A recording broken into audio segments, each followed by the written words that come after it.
So we have a case where a young driver went through a red light and he collided with a car that was making a left-hand turn, and the car hit the side, it was a truck actually, hit the side of the passenger car and pushed it and injured the people in the car.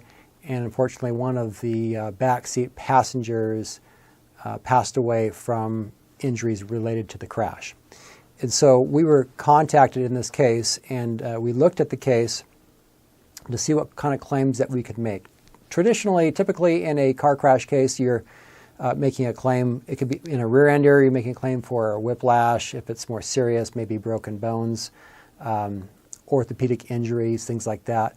But here in a case where someone actually passed away, we are looking at a wrongful death case. And I think maybe there's a little misunderstanding about what a wrongful death case is. And so when you have a wrongful death case, it's because someone did something wrong that contributed to someone passing away. That's why they call it a wrongful death case, that the death should not have happened, but for the person's negligence or carelessness in whatever case it might have come from. So in this case that we're looking at, we saw that the negligence of the underage driver contributed to the death of that backseat passenger. Now in Utah, like other states, there are laws that govern when you bring these kinds of cases and how you can bring them and who's entitled to bring them. And in Utah, there's a statute that allows 3 groups of people to bring claims for wrongful death.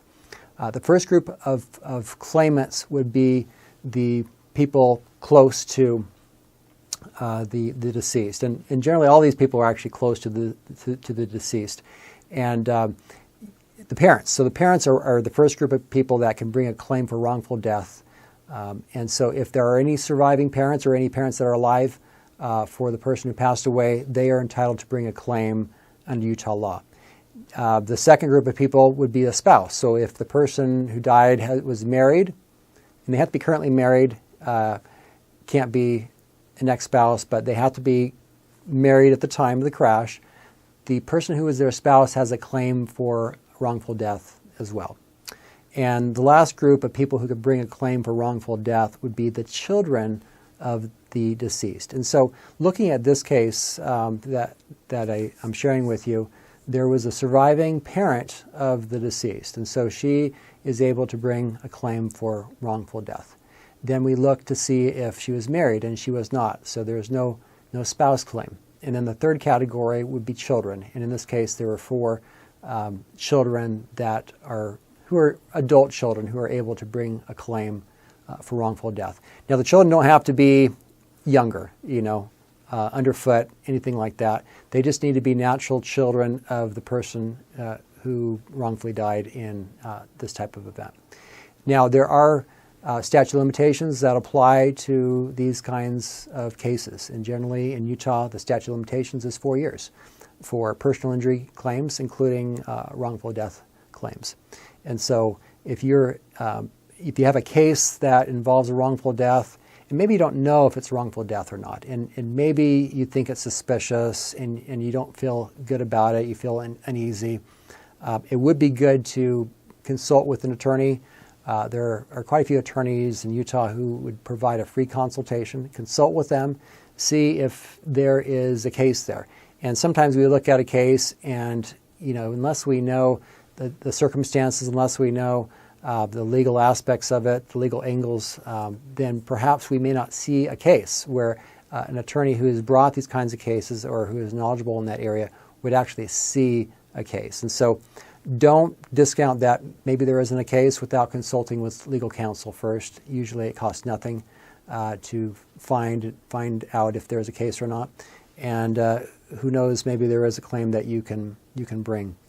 Now I comb KSL a lot, and I see a lot of stories there, and not every event that you read about is a wrongful death case. Again, it has to be because someone did something wrong that contributed to the crash. We read sometimes about cases that happen, death cases that happen at a work site, construction site, and maybe people look at that and say, oh, that's just yeah, it's just an accident. It's just one of those things that happen. But if you look closer, in a lot of those cases, you'll find that someone did something wrong that contributed to that case, to that situation, to the untimely death of the person. It could be that certain safety rules were not followed. It could be that if there's a notice of a threat, it wasn't acted upon. Nothing was done about it. And I'm just reminded of a case many years ago where there was a child camping up in American Fork Canyon who was hauled out of his tent by a bear and mauled to death. It was a very sad case. And when I first heard about the case, and I'm like probably a lot of other people, I think, well, how is there even a case there? That's an act of God. You can't control bears, nothing like that, right? But upon looking closer, and I don't think the first story had these details, it came out that there had been reports of a bear, and so the park officials knew about it, the state officials knew about it. There were multiple reports made of a bear sighting. And what we saw in that case was that information was not passed along to people to take action, to warn people, perhaps to close down campgrounds, to get notice to people who are already there about the sighting, things like that. So with that information, you can look at a case like that and say, well, maybe they did do something wrong here, and maybe what they didn't do contributed to the passing of this young boy. And so, again, at first glance, you can't always tell if there's a case there. You got to look a little closer. Sometimes you got to talk to witnesses. You got to look at maybe there's video. Maybe there's other evidence that will help you understand whether there is a case there or not. And if you're in that situation, consult with an attorney to see if there actually is a case. And I'm not telling you to go out and make a case just for the sake of making it, but I think a lot of people, when they have lost a loved one, they want some closure. And part of the closure is finding out whether this should have happened or not. And, another case I had a few years ago, after we investigated the case, we felt like, you know what, there really isn't a case here.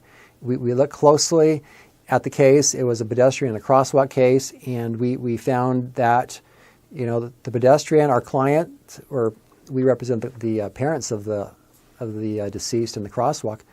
He was really too dark to be seen, and the driver who ran into him probably, isn't to blame for what happened. And so that provided some closures for the parents as well. And so just because you may not see a case doesn't mean that somebody else might not see a case or would see a case. And I think the thing in this case is to understand that different people see things differently.